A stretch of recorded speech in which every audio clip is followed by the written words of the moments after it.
Good afternoon, everybody, and welcome to today's session on nasal high flow or HFNC therapy inside and outside COVID-19. I would like to welcome you all on behalf of the organizer. I'd like to thank the organizer for inviting me and giving me the opportunity to make a presentation on this very relevant present topic. I'm myself Dr. Sudipta Mukherjee, consultant critical care medicine from Tata Medical Center, Calcutta, and, and along with me there is Dr. Tapas Sahu from Medanta Ranchi, who will present another part of nasal high flow therapy after my presentation.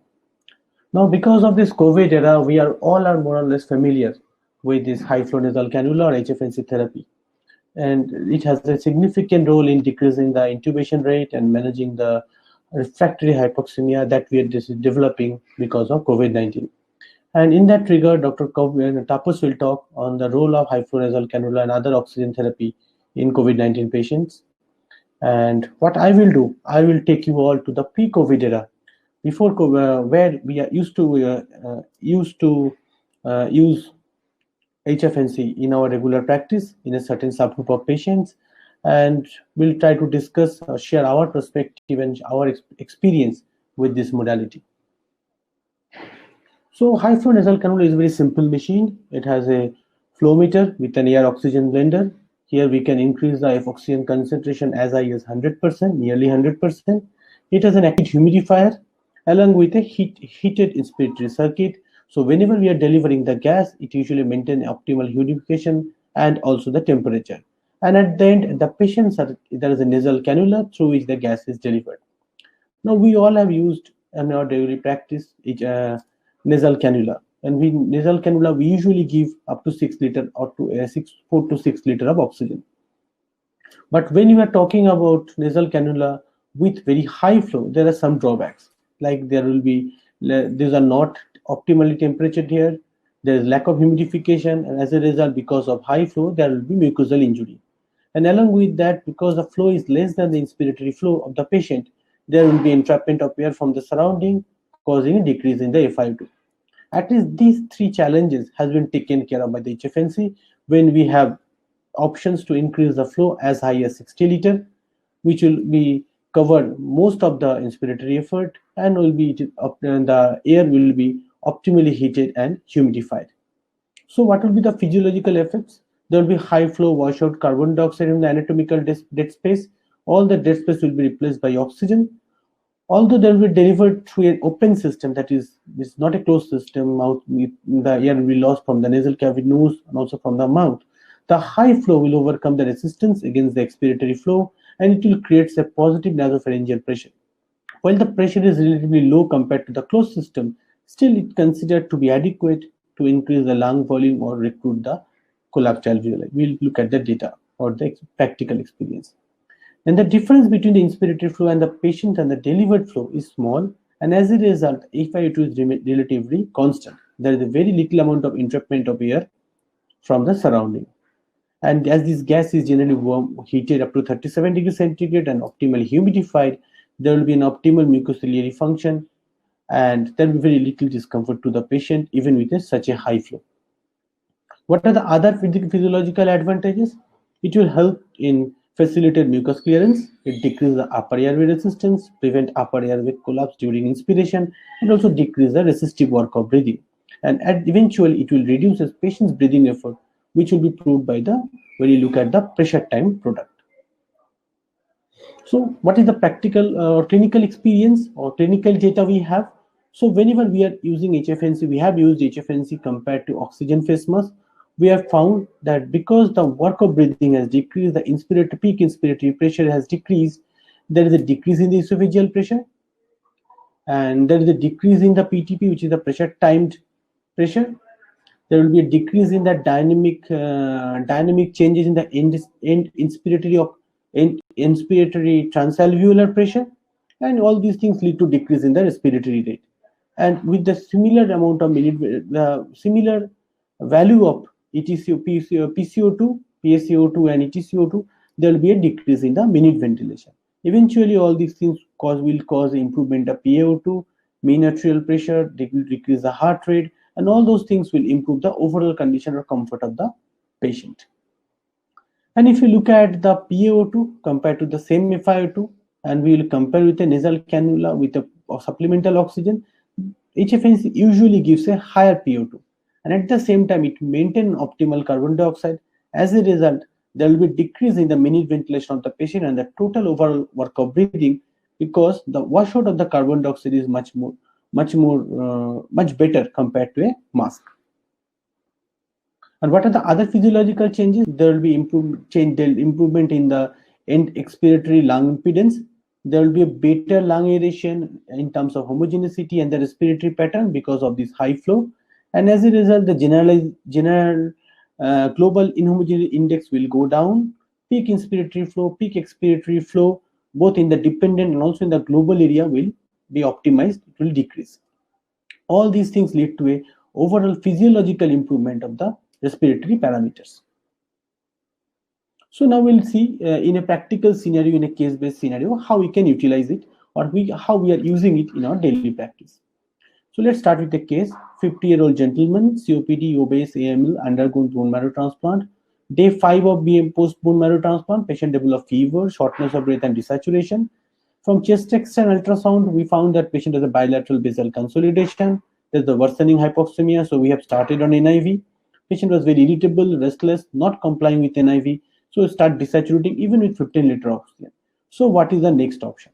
In a non-immunocompromised scenario, probably we'll intubate this patient, right? In pre-COVID scenario, at least. We usually do not go with non-invasive ventilation when the patient is requiring such a high support. But in immunocompromised patient, this is a difficult decision because of very high chance of VAP.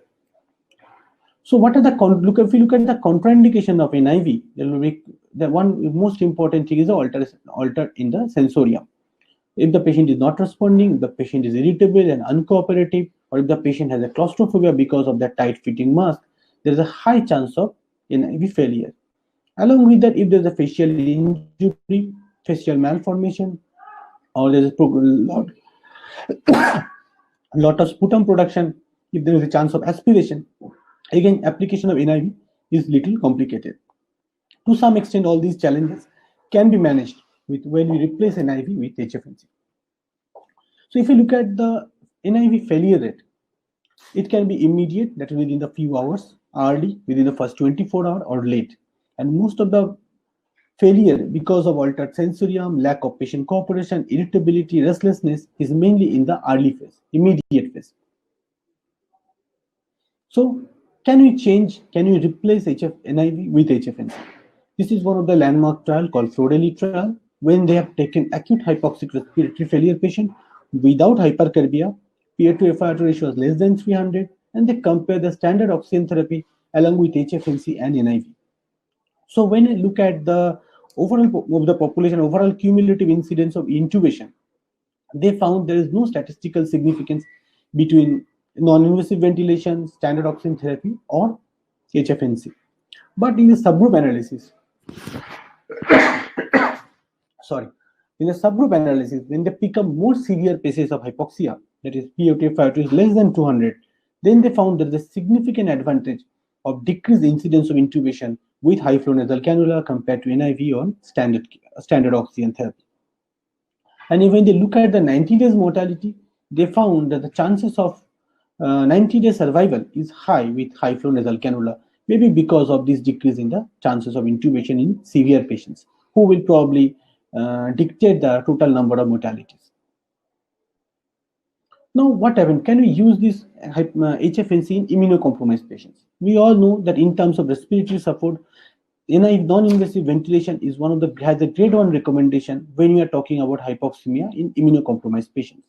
Now, there are studies, this is systematic review in literature, when they have compared multiple cities, when HFNC has been compared with non-invasive ventilation or standard supplemental oxygen therapy. And then, though the result is a little heterogeneous, still they found that in most of the cases, high flow nasal cannula is either comparable or better or non-inferior to NIV, and in most of the time it is better than supplemental oxygen or standard oxygen therapy. But what about in COPD? As we discussed, our patient has a COPD. So there is some understanding that if you use high flow nasal cannula with such a high oxygen concentration and flow, it may cause increase in the PCO2. Even in our Florally trial has kept the hypercarbic respiratory failure out of the study as an exclusion criteria. But there are reviews which shown that if you are using HFNC, it is as good as NIV in removing CO2. It can keep PCO2 unmodified. Maybe because of the open mouth, there is a decrease in the oxygenation compared to NIV. The work of breathing reduced by HFNC is similar extent with NIV, which is a very important parameter while we are managing a hypercarbic respiratory failure. And when you're comparing the work of breathing compared to supplemental oxygen, HFNC can decrease the work of breathing by 40 to 50%. And in nearly all the studies have shown that HFNC is more comfortable compared to supplemental oxygen and NIV in terms of management. Now let's see, let our case continue. So what happened next? The patient oxygen requirement persists. There is a non-significant clinical response even with the broad spectrum antibiotic. We suspect pneumonia. Patient cannot produce any sputum. Patient is having multiple antibiotics. We like to streamline it. So basically, we need a sample. So we plan for a bronchoalveolar lavage for optimization of the antibiotic. And again, we have to do intervention like that so that we can avoid intubation. How can you go about it? So again, HFNC can play a big role while we are doing in fiber optic bronchoscopy in this type of patients. And there are multiple studies which shown that fiber optic bronchoscopy is done in sick patients with the support of HFNC. It maintains oxygenation better. Patients are more comfortable. They tolerate bronchoscopy better. You can sedate to some extent with the drugs like dexmedetomidine, and the success rate of chance of reintubation during the procedure is comparatively less. Even from Tata Medical Center, our pulmonology department and anesthesia has published one case series when they have used HFNC for EBUS technique in our cancer patients, CA lung patients. Next, but even all these interventions, our patient does not improve. The hypotension, patient develop hypotension. It causes increase in the noradrenaline, persistently increasing lactate, persistent fever. Lung function was reasonably stable with high FiO2. We thought this may be a new onset sepsis, and it may be a primary BSI, or can be eclampsia, or can be idiosepsis. And this patient, because of this worsening clinical condition, hypotension, increasing lactate, probably need to intubate this patient. So again, one patient who is hypoxic, who has requiring high FiO2 requirement, high oxygen requirement, can HFNC help to intubate this patient? So here the concept of pre-oxygenation and apneic oxygenation will come. So whenever we are intubating a critically ill patient, we like to pre-oxygenate them. And what are the modalities we have? It can be a standard bag mask ventilation, high flow nasal cannula, or non-invasive ventilation. And when you look at the applicability of these things, it will be in terms of severity of the disease, whether it's POT-FiO2 is more than 200 or less than 200, feasibility, training, and availability, and also to the patient's preference. In terms of supplemental oxygen, it was seen that high flow nasal cannula and non-invasive ventilation is much better while will do a pre-oxygenation when increasing the oxygen status of the patients. It has been measured in terms of PO2, SPO2 during the procedure, also by the end tidal oxygen concentration of these patients. So studies which has compared the face mask with reservoir vac along with high flow nasal cannula and NIV has clearly shown that if you measure the pressure, which will eventually help to open up the basal atelectasis of the patients, NIV is better, and HFNC probably can generate up to a pressure of 2 to 8 centimeter of water depending on the flow. If you increase the flow, the pressure will be more.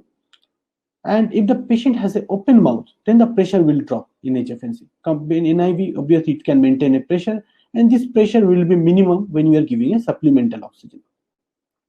But if you look at the FiO2, of the oxygen concentration, even with the mouth open or closed, HFNC will do much better compared to NIV or any face mask.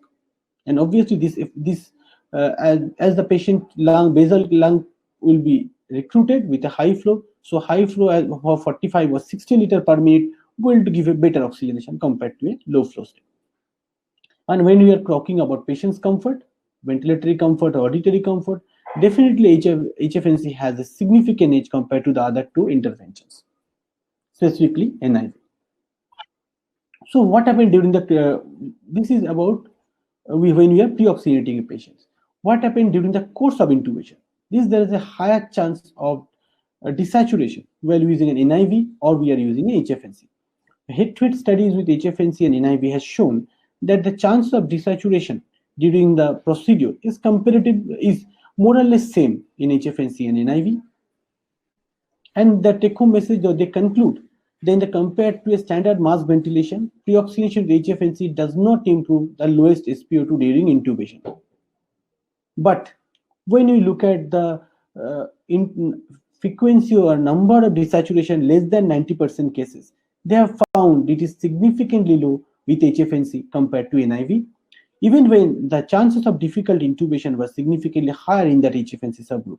When you are talking about difficult intubation, probably the timing or duration of apnea or duration of airway handling was longer, so the chances of desaturation during the procedure was comparatively higher in HFNC compared to the standard bag mask ventilation.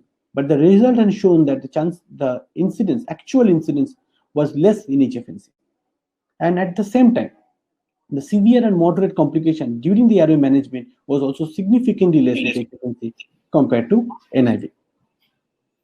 But can we use both modality together? There are studies which used HFNC along with NIV while pre-oxygenating the patients. This is called OPTINIV trial. What they have done in severely hypoxic patients, they use HFNC to maintain the oxygenation, and along with NIV, they maintain the pressure, tracheal pressure, for better recruitment of the lung. And they have shown that when we are combining HFNC with NIV, there is a significant lesser chance of desaturation or drop in the saturation during the procedure of intubation. And whenever we are using an HFNC, the chances of continuing this oxygen supplementation during the airway handling is also there. That means we can continue HFNC. You can continue HFNC for apneic oxygenation in these patients, which will give an edge over the other airway modalities. But for our patients, the misfortune continues. Patient 2 years after post-transplant, patient develop carcinoma, gastric carcinoma, and probably planning for a gastrectomy. POD3 new onset patient again develop a hypoxemia and desaturation. So probably this is a new onset HAF, vital stable, acceptable work of breathing, but requiring very high oxygen. NIV is not an option because that's an upper airway surgery. So now what? Again, HFNC can play a significant role in post-surgical patients, specifically if we are talking about upper airway surgery where NIV could not be applied. We need to get the mechanism of action of HFNC. In preoperative patients and pre-oxygenation, and it probably acts by increasing the PEEP and consistently delivering a high FiO2. In apneic oxygenation, the mechanism of splintering of the nasopharynx will come, and along with a CO2 washout and reduction in the nasopharyngeal dead space. We all know that in every minute there will be around 250 ml of oxygen will be absorbed from the lung into the blood, and the production of carbon dioxide is only 20 ml. So there will be a significant pressure difference between the alveoli to the outside of the dead space ventilation, dead space or anatomical dead space of the lung. So that will cause an automatic gas flow to the lung. Now, if it is the anatomical dead space is already replaced with oxygen, so chances of desaturation will be comparatively less in this type of patients. But when you are using HFNC in the post-extubation period, it will act in a multiple different mechanism to improve the oxygenation, in like PEEP effect, mechanical splintering of the nasopharynx, CO2 washout, enhanced lung mucosal clearance, as the air delivered is already optimally humidified and warmed. It will reduce the work of breathing, and consistent and high FiO2 will be delivered. All these things will decrease the chances of intubation in this type of patients. So, does this physiological understanding really convert it into an outcome? So there is a systematic review and meta-analysis which check the usage of high flow nasal cannula with conventional oxygen delivery and with NIV in high risk in post-operative patients. They look at the patients in terms of reintubation rate and also in terms of escalation of any form of airway support. And they have found the overall chance of reintubation is comparatively less in HFNC compared to a subconventional oxygen therapy. And specifically when you are talking about high risk patients, the chances will be comparatively less. When we are talking about high risk patients, we are basically including obese patients and patients who are having a high chance of postoperative pulmonary complications. But if you look at the mortality, it doesn't improve mortality. The chances of the final outcome, mortality, ICU stay, hospital stay, all those things are comparable for immunocompromised patients to prevent intubation. It has a good scope to use in ICU, specifically in surgical ICU. So basically, what I regarding conclusion, this is the new modality, at least for the majority of the people. And there is very few institutes which are using it in the pre-COVID on a regular basis, mostly in the immunocompromised setup. When we are trying to cut down the usage, cut down the incidence of intubation and ventilation, specifically in a post-chemotherapy patient, post-transplant patient, where you are severely immunocompromised and requiring a larger chances of VAP. So, but we need to remember that even in this scenario, though HFNC need a lesser amount of monitoring compared to NIV, it needs a certain amount of monitoring, and we have to identify when there is a failure with this modality and patient need intubation. By HFNC, we should not delay the intubation in a patient who need a more advanced or more stringent respiratory support. So thank you. I think Dr. Tapas can take it from there. Okay, thank you. Now the screen is visible to everybody? Hello? Yes, sir, it is visible. Yes, it is visible. Okay. Good evening, everybody. Today, to discuss about something which we day in and day out practice in our clinical practice in COVID time. So my talk will be a little bit different than Dr. Sudipto. He has elaborately discussed the usefulness of HFNC in our non-COVID areas where we can use it in a better way. So my talk will be non-invasive respiratory support, how to choose the right modality in the COVID era. So basically it is choosing the right apple, the best apple out of the bucket of apples. So I will be discussing in next 20 minutes about the difficulties with which we face the last year, maybe I will say the ending of the COVID-ridden year. And you can see the picture here. Lot of things have changed in last year.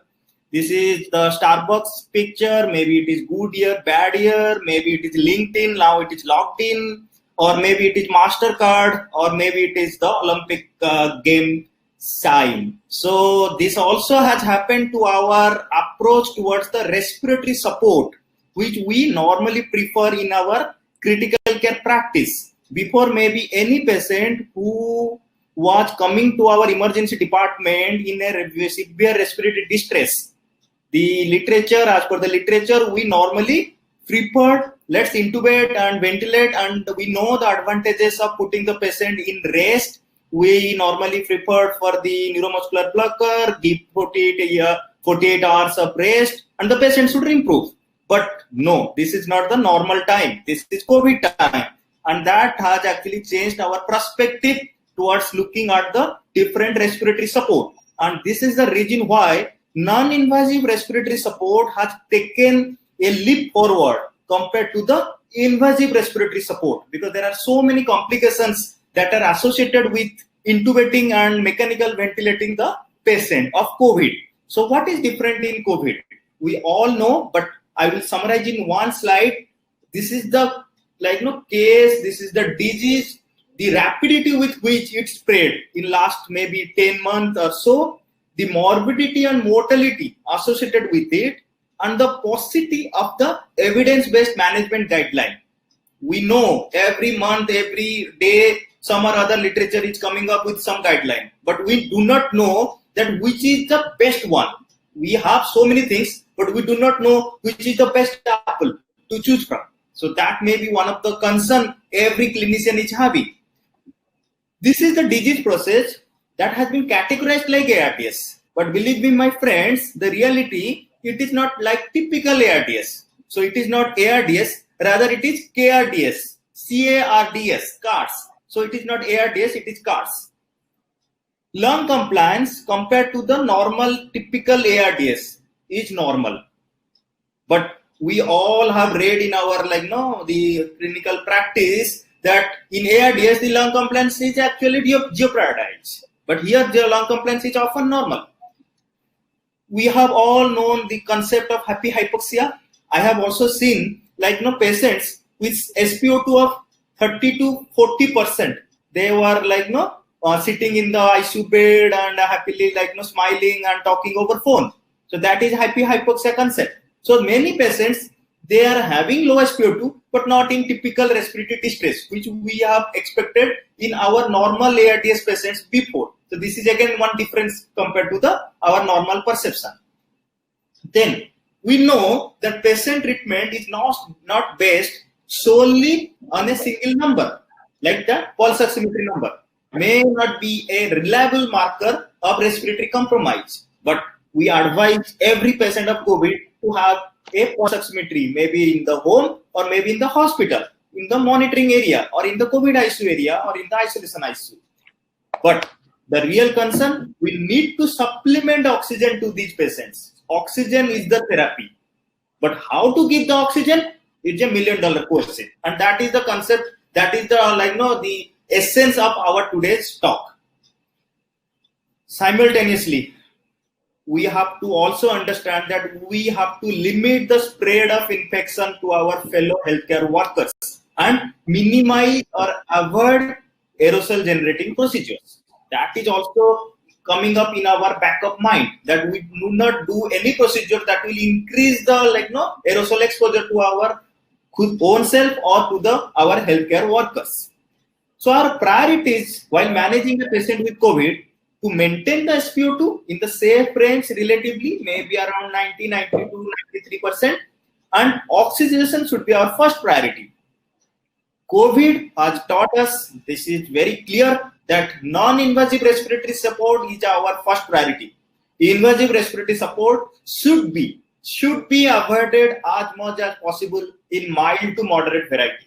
But yes, in severe variety, when we do not have any other option left, maybe we can go for invasive respiratory support. But in the initial stages, invasive respiratory support should be avoided because of its own complications and limitations. And mild and moderate variety, non-invasive respiratory support. We have seen this picture. I have seen this picture in 4 consecutive days in the newspaper. News channels are in the newspapers. Trump versus Biden. 264 versus 214. So I am again put this picture deliberately, that it's not getting a winner at the end of my talk, that whether it is NIV is the winner or HFNC is the winner in the COVID. It is just getting the best, the result where we can cure our COVID patient. It's not labeling a winner, that whether it is Trump or it is Biden. So we'll compare with standard oxygen therapy or conventional oxygen therapy or HFNC or NIV, and we have to choose it rightly also in the right patient. So let's start with a case. 43-year-old male presents with 1 week of fever, cough, congestion, chest pain, and shortness of breath. Now every person in the road also, they will say it's a COVID. It's not a clinician or like me or like Dr. Sudipta or anybody who will diagnose it. Now everybody is saying test. Let's do the test and let's finalize whether it is COVID or not, and start anti-COVID also without consulting the doctor also. So that is the urgency of the situation now has made everybody a clinician. So this patient presented to us febrile, tachypneic or mildly tachycardic also. But he doesn't look like to be in severe respiratory stress, though his saturation was 77% and his X-ray reveals bilateral infiltrates. So what are your next steps? Does he need intubation? Again, if it is pre-COVID, I could have thought about, okay, let's intubate. But it's not pre-COVID, it is COVID era, which is continuing, and it will continue to 2021 with the recent strain of COVID coronavirus in UK. So does he need intubation? I will say, let's wait, not do the intubation right now. I will first manage the case in a negative pressure room if possible. First come first. These patients should wear a mask while receiving any supplemental oxygen, whether it is COT, conventional oxygen, whether it is HFNC, whether it is vent mask, whether it is face mask, whatever. But this preferably should wear a mask to reduce the aerosol generation. If this is not possible, maybe we can use a private room with a closed door. But providers must take airborne, droplet, and contact precautions. Now, let's assess the patient. We cannot just rely on the number 77. It's just a number for me in COVID. A better way to determine the disease severity is to look at how the patient looks like, how he is behaving, whether he's confused, whether he's drowsy, whether he's not maintaining his airway, rather than only just 77 number.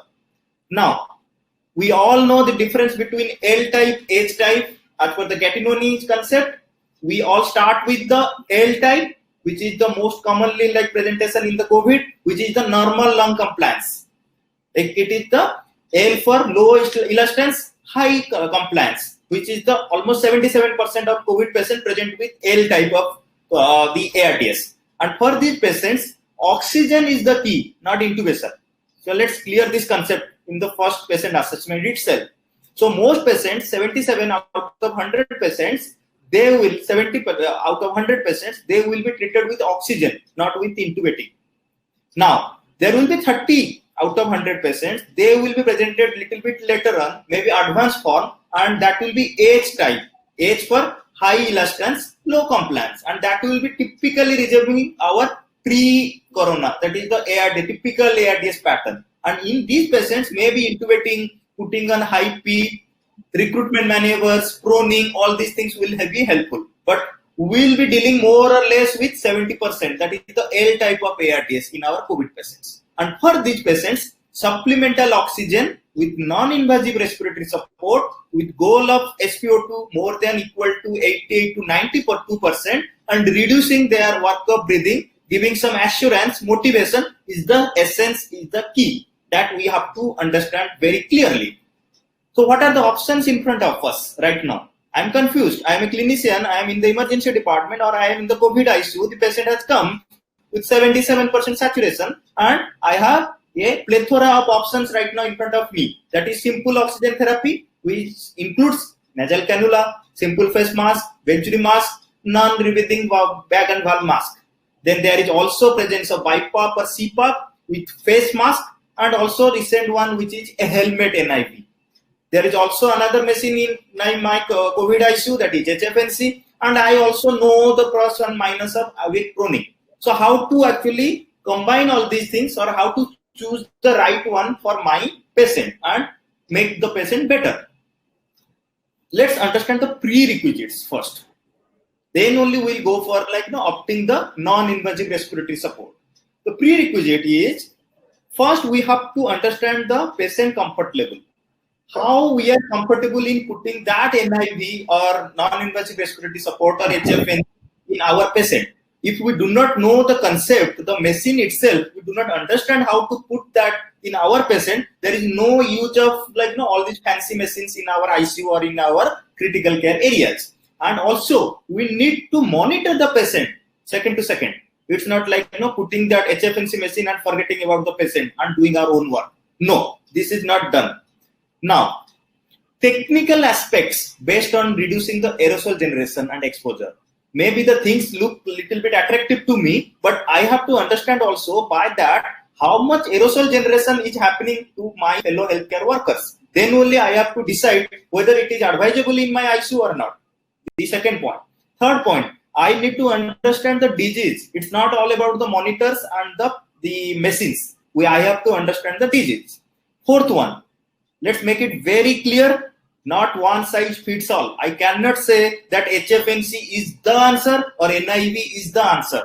I have to be flexible in my decision making if I am getting wrong results from my patients after putting something on the patient itself. So it has to be very flexible decision. Now, how to escalate my oxygen strategy? We have understood this. We know it. We are doing it. I'm just putting it in a picture, in a snapshot itself. I will start with maybe nasal cannula at 6 liters per minute. Then I will go ahead with the venturi mask, which can give the oxygen maybe up to 50% to 60%. Maybe I can combine this nasal cannula with the non-repeating mask. That is the third option for me, which can give maybe the oxygen to FiO2 to almost 80%, maybe 90%, something like that. Fourth one maybe in the ladder is HFNC for me. And HFNC, I can do it along with awake proning also. All these things can be combined with awake proning. Fifth one, if the patient is not responding to HFNC, getting drowsy and the work of breathing is very high, then maybe before intubation I can try with small exposure to the non-invasive ventilation or NIV. And finally, if everything fails, I can go ahead with intubating the patient. That is the golden rule. But at each step, look at the patient. If the patient is not improving or feeling worse, then move to the next step. And at each point in the escalation, you can use the patient repositioning or proning. That is going to help you along with this oxygen exhalation strategy. Now, coming to the risk of aerosolization, comparison between all the available options in front of us. You can see here, HFNO, which we are using regularly, is hardly, you can see, 15 centimeter. Up to 15 centimeter is the distance to which the aerosol can be dispersed. Compared to NIPBV, which is non-invasive positive pressure ventilation, it can go up to 100 centimeter or 1 meter. So the chances of healthcare workers getting the exposure from the patient is very high with non-invasive positive pressure ventilation, which is the NIV. Almost similar to the nebulizers, but it will reduce compared to the NIV, to the HFNO, and the minimum will be non-breathing mask. Now, simple oxygen therapies, I have already discussed. This is just for the drainage. They can know nasal cannulae going up to 2 to 6 liters. The dispersion of exhaled air can go up to 40 centimeter. Venturi mask, again, 20 to 60%. You can also add the oxygen as per our flow rates. And the dispersal again can reach up to 40 centimeter like the nasal cannula. But you can wear the surgical mask over the nasal cannula as well as the Venturi mask. Now, non-rebreathing mask, oxygen can go up to 15 liters per minute, and the reservoir bag has to inflate it to prevent the hypercapnia, which is the concept behind the non-breathing mask, which typically needs the flow rate over 8 liters per minute, and dispersal is less than 10 centimeter at 10 liters per minute. This is the lowest one, dispersal. And again, cover the patient with face mask. Then you can combine nasal cannula with non-breathing mask. And now coming to the HFNC, I have made a very good synonym, or you can remember it very well. High flow. H, the advantages already described by Dr. Sudipto. H for heated and humidified. I for inspiratory demand. It will provide, or it can better meet the elevated peak inspiratory flow demand. F for functional residual capacity. HFNC increases the FRC by delivery of PEEP. Then L, it is a lighter modality of non-invasive respiratory support, so better tolerated than the CPAP or BiPAP machine, and it can also dilute the oxygen by meeting the flow demand of the patient. And also in the end, W, that is wash out of the dead space. So it also improves the carbon dioxide removal by providing high flow rate. So HFNC advantages are high flow. Now, in COVID time, studies have evaluated the hypoxic patient in COVID-19 as well as other disease states. They have seen that there is reduction in the mortality and also need for intubation and ICU admission in these patients. WHO and Society of Critical Care Medicine from US, they have preferred HFNC over NIPBV in patients with COVID-19 and acute hypoxemic respiratory failure. Initially, there was concern of aerosolization, but later on, it has not been demonstrated in the literature. But patients should preferably be in a negative pressure room, if possible, with the staff definitely wearing airborne precautions and mask over the patient. But one important thing I want to highlight here, you have to maintain the circuit temperature. Otherwise, what will happen? The condensation amount will be increased, and that will be a source of infection for the COVID-19 patients. So you have to maintain the circuit and temperature, and as well as when the ambient temperature, and you have to also avoid the condensation in the HFNC patients. Few tips already discussed. You have to maintain in negative pressure room, but start oxygen flow from 20 to 30 liter. Do not start with 60 liter. It will be very discomfortable to the patient. Patient will start with cough, which may be intolerable in some patients. So maybe you can increase the FiO2 to 100%, but flow to be increased gradually as the patient is actually comfortable to the HFNC. while you are adjusting the nasal cannula, you have to turn up the flow when you are adjusting the nasal cannula. Otherwise, what will happen? You will be exposed to the aerosols. So that is 2-3 tips I want to highlight. And use snug fitting nasal cannula. Do not have the very loose or very light, which is not appropriate for the patient. Physiology comparison with NIV, it is actually a flow generator, while NIV is a pressure targeted modality. And this is compared to the NIV. NIV is actually responsible for success in COPD and CHF because of its pressure targeted modality. But HFNC is actually beneficial to the patients by its high flow that indirectly reduces the dead space to improve the ventilatory efficiency. This is the article already described by Dr. Sudipto, Floralita trial. They have compared HFNC with non-rebreathing bag with BiPAP, and they have straightforward. They have got the result. The intubation rate was actually less in HFNC. It is 38% compared to non-rebreathing bag, 47%, BiPAP 50%. While secondary outcome was ICU mortality, it was lowest, which is 11% in HFNC, while it is 19% in non-rebreathing bag, and it is 25% in BiPAP. While 90-day mortality and ventilator-free days also were more preferable to the HFNC. So this is the in the result in the GIST. It decreases the mortality, decreases the intubation, decreases the compared to the NIV and NRV in the acute hypoxemic respiratory failure. So how to set HFNC in COVID patients? Start with 100% FiO2, already described. Start with the flow rate of 20 to 30 liter per minute and titrate up to maximum of 60 liter per minute if needed. But you have to see the patient's comfort level, because higher the rate, maybe it will not be comfortable to the patient. But keep in mind, this is the normal opposite what we normally do. We start with high flow and we gradually increase the FiO2. We need to understand one index, that is ROX index. That will actually give you the idea which patients you want to continue with HFNC, which patients are actually the category where you need to step in and discuss or decide about putting the patient on NIV or the final intubation and mechanical ventilation. This is performed at 2 hours, 6 hours, and 12 hours. But it should not replace our clinical assessment. What is ROX index? ROX index is actually the ratio between SpO2 divided by FiO2 divided by respiratory rate. And in simple terms, I will give you some numerical values here. At 6 hours, my patient saturation is 88%. So SpO2 is 88. FiO2 is 70% or 0.7. So I can divide it to 88 divided by 0.7. And the respiratory rate at that time, after 6 hours of putting the patient on HFNC, is 28. So 88 divided by 0.7 whole divided by 28, which comes to 4.48.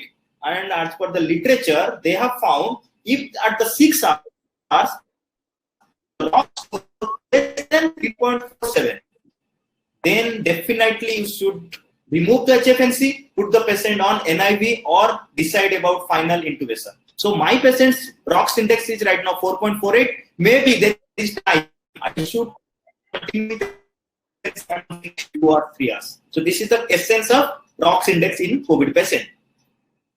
NIV, few slides about NIV. This is the final step in escalation before intubation. We know the two forms of NIV, CPAP or BiPAP. BiPAP, normally we are more conversant with the facial mask. Definitely, we do not have this much of resource in our Indian setup. Helmet devices are very rarely used in our Indian ICUs, but maybe it will come in near future. Then we see how it stands against HFNC. Helmet NIV versus HFNC in COVID patients.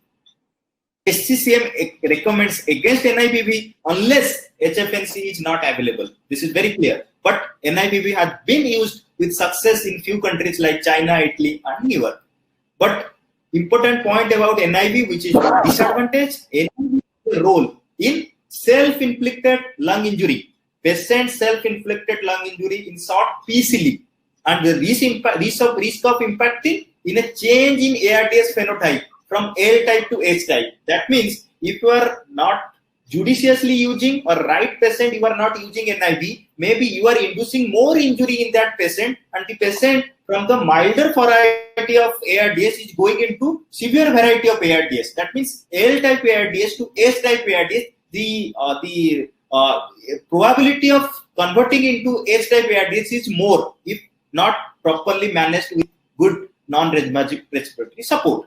We need to understand, we need to monitor the expiratory tidal volume in these patients, and also we need to also look into unintentional leaks while using NIV, because that will be one of the drawback of putting the patient on NIV.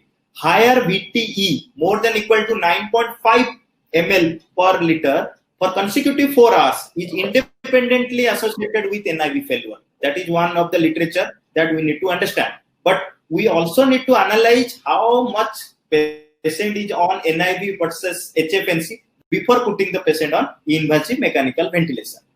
Specific mode, which is better, it's still debatable and controversial, but we need to understand that CPAP can be useful when the patient along with COVID is also associated with cardiac pathology or obstructive pathology. In that case, BiPAP, the inherent positive point about BiPAP will be more useful in those patients.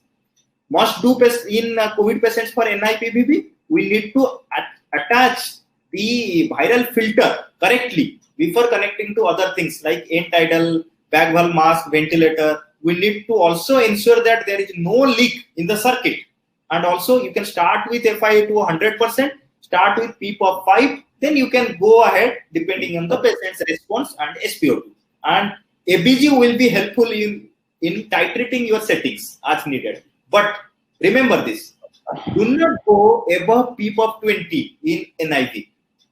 That will be a disastrous, and you have need to intubate the patient in real emergency. Rather, put the patient on mechanical ventilation electively at that time. Make sure you are using NIPBB in a closed system.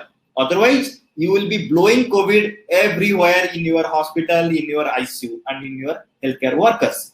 Already discussed, there are some advantages of NIV with helmet surfaces because it will be more comfortable to the patient. You can scavenge or filter the exhausted gas in a better way. There will be less air leak compared to the face mask interface, and also that will be you can also give higher level of PEEP to your patient in helmet PEEP, helmet NIV, and this will be more comfortable in those patients.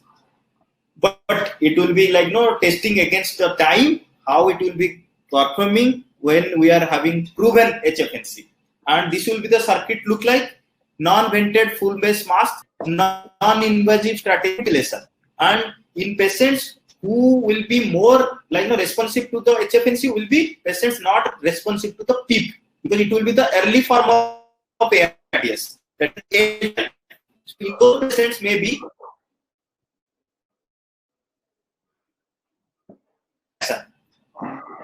use of airway repositioning. I have already told. In intubated patients, it has been shown, but in non-intubated patients, the literature has been silent till now. But yes, few small case series they have actually come in recent literature, and they have shown in COVID patient, if you are going for awake repositioning or awake proning, maybe the PaO to FiO2 ratio go up to 35 millimeter mercury, and the mortality will be reduced in moderate to severe ARDS patients.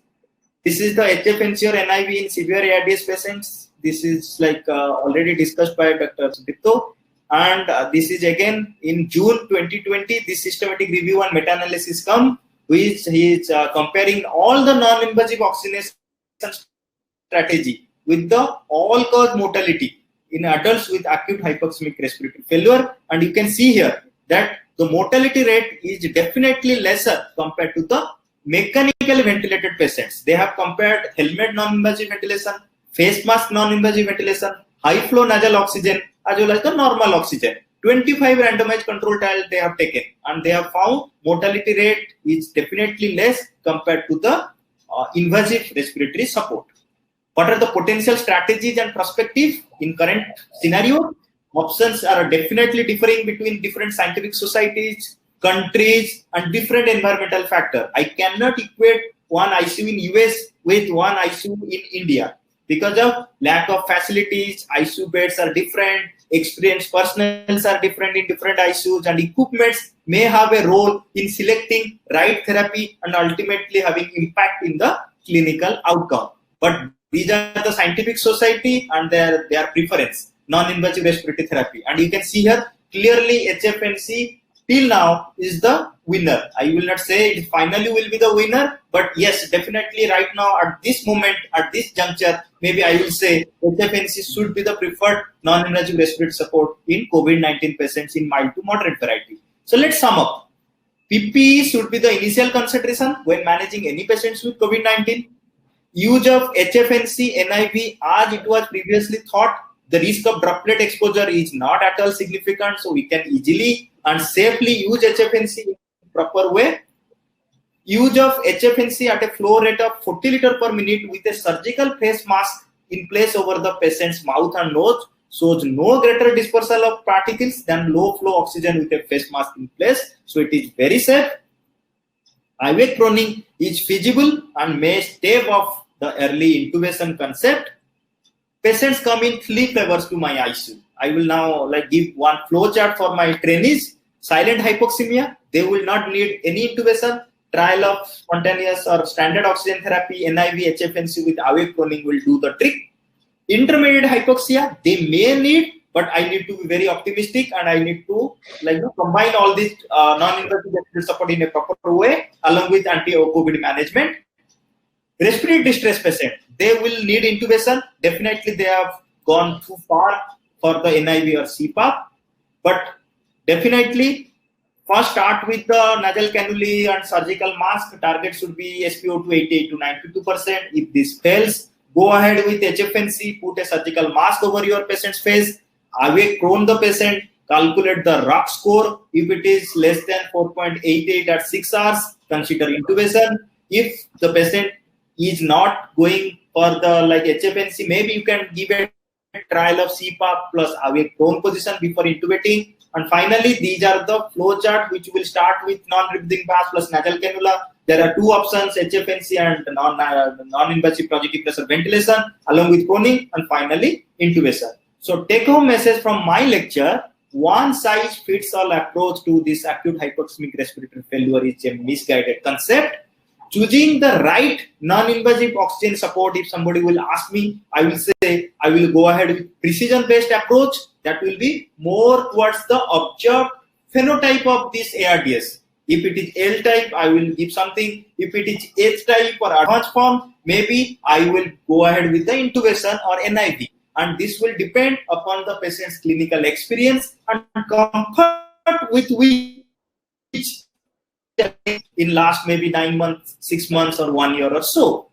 Winner per se, my focus is not at all to declare a winner, but rather on identifying the patient phenotype that stand to benefit from my non-invasive oxygen support. Finally, my patient should improve, my machine should not win. In the management of the heterogeneous syndrome like this ARDS, COVID ARDS, it is better to have multiple options in my ICU or my armamentarium rather than focusing on a single choice where I may struggle. And my thoughts at the end, given the current circumstances, I don't think there will be any RCT in near future to confirm which non-invasive respiratory support is the winner before going for the intubation. Manufacturers, like all these advanced companies, maybe should think about it. There should be urging to create safer interface, viral circuitry, and new generation non-invasive ventilators with integration of different therapy. Maybe some specific monitoring should be there, and also there should be necessary safety features. And this will be definitely a marathon, not a sprint. And I know we all know the concept, the story of David with Goliath. And finally, we should win over the COVID pandemic, not the COVID pandemic will win over our expertise, our experience. Thank you all. And maybe now we are going for the second wave, third wave of COVID-19. And I recently got this interesting, the article, the topic that, yes, they have a new approach that is high flow nasal cannula. The complexity of the disease has made ventilator use really challenging. Thank you all. I am open to any questions from you. Thank you. So I have received one question regarding my presentation, that what is the role of combining HFNC with awake proning. Now in COVID area, we all know that we are going with awake proning to decrease the chances of intubation, and we are sometimes combining HFNC or NIV with awake proning also. But in a pre-COVID era, I don't know any data or any literature which suggests awake proning in hypoxic respiratory failure patients. This concept of awake proning has developed in the COVID era due to decrease the number of intubation, to decrease the chances of to prevent but manage this patient in a non-intubated scenario or with a non-invasive respiratory support. So HFNC, yes, but combining HFNC with awake proning probably something related to COVID. In simpler words, necessity is the mother of invention. So when we struggled with COVID, something need to be done before intubation, and we started with awake proning. So any other question that we can put it in the chat box?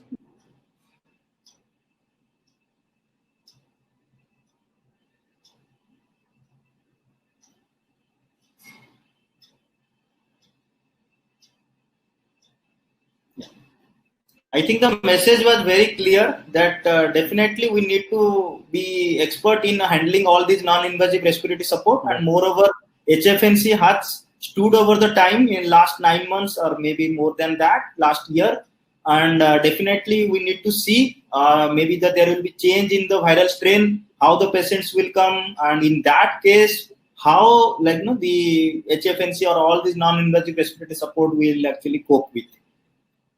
What do you think, Sudipta?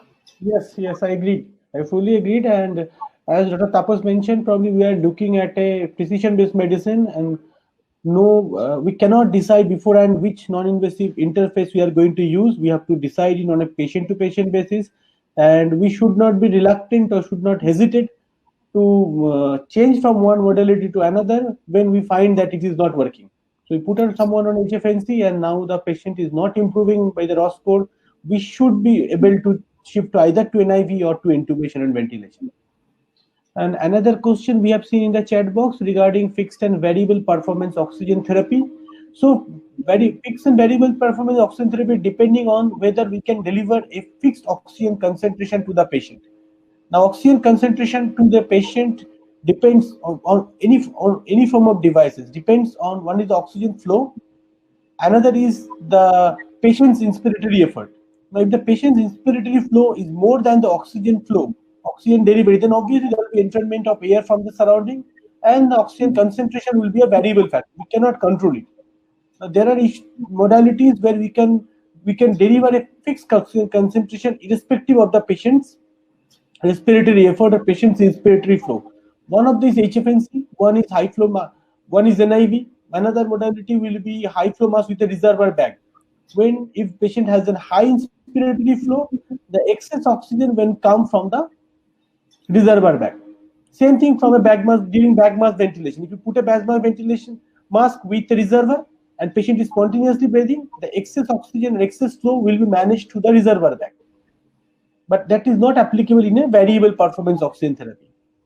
Anything, Dr. Tapas, you like to add? Yeah, I got a question from Miss Manorama Parida. And her question is precautions during use of HFNO. Yeah, so already I described in my lecture, there was a slide that again, there is a chance of aerosol generation during this procedure or during this non-invasive respiratory support. So you need to be very cautious while putting. You have to turn up the flow while you are changing the nasal cannula. And also you have to use snugly fitting nasal cannula. There should not be any leak or size doesn't fit your nasal cannula. The nostril is big and you are putting a very small nasal cannula, that the chance of aerosol generation is more. So these are the precautions, and again, you have to use surgical mask over the HFNC. So that has been proven. The literature has come up the idea that if you are using HFNC and then putting a surgical mask, there is no chance of hypercapnia, rather than the CO2 is less when you are putting the surgical mask. Yeah. And Dr. Irfan has asked regarding what is the performance of oxygen therapy devices. Performance means whether you can deliver oxygen in a predictable manner. So suppose I want to give 60% oxygen, can I deliver 60% oxygen in an accurate, predictable manner to this patient? So if I suppose for a mask, when you put a simple face mask, we started with a 10 liter or 12 liter oxygen, we can predict the delivery of oxygen probably will be 40 to 60%. and it will vary depending on the patient's inspiratory flow. If the patient has a less inspiratory flow, the FiO2 they get delivered will be higher. If the inspiratory flow is high, that patient is very tachypneic, which happen in a severely sick patient, then obviously there is large amount of entrapment of air from the surrounding, and the FiO2 will decrease. So these are variable performance devices where the FiO2 will fluctuate depending on the surrounding factor. But this doesn't happen with a HFNC. It doesn't happen with a face mask with a reservoir bag with a Venturi mask, where the delivery of oxygen is fixed and predictable. You can measure it. You can know that, yes, I am giving 40% oxygen. Now patient is deteriorating, is desaturating. I need a higher oxygen. So that you can know, and you can utilize it as a to follow up your patients. I think I am clear.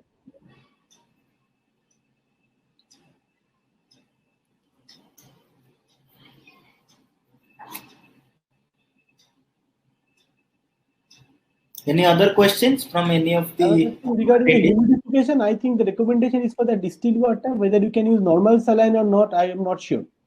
But the problem will happen with the, rather than the fluid, it will be the bag. That bag the bottle have to be self collapsible. If it is not, after a certain time there will be a pressure difference and there will be no water going into a humidifier, and it will not work. So the pouch or bag you are using, you have to be standard and it have to be self collapsing. Finally, it is also the training to your nurses, your paramedics, your junior doctors need to be very well versed with any of the machines, any of the equipments they are using during this COVID pandemic or during the non-COVID also time, rather than putting a label that, okay, if this is successful in ICU, rather than we can have a proper expertise of all these machines. Then we'll get definitely benefit. Also, there is another question from Irfan Atlaf. Yes, we can see that regarding the Venturi mask. Now for Venturi mask, the entrainment ratio doesn't apply because Venturi mask has a fixed oxygen concentration, right? So depending on the FiO2, you put a connector which has a small hole. Through that oxygen, atmospheric air enter, and eventually you achieve a certain concentration.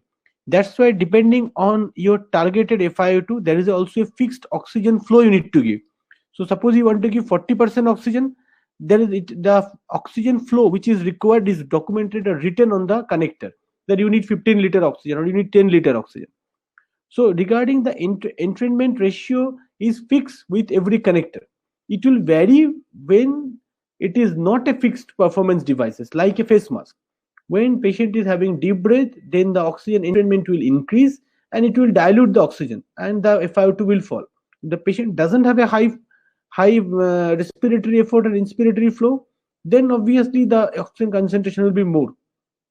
So that is more applicable for variable performance devices. For a fixed performance devices, the entrainment ratio is fixed in Venturi mask.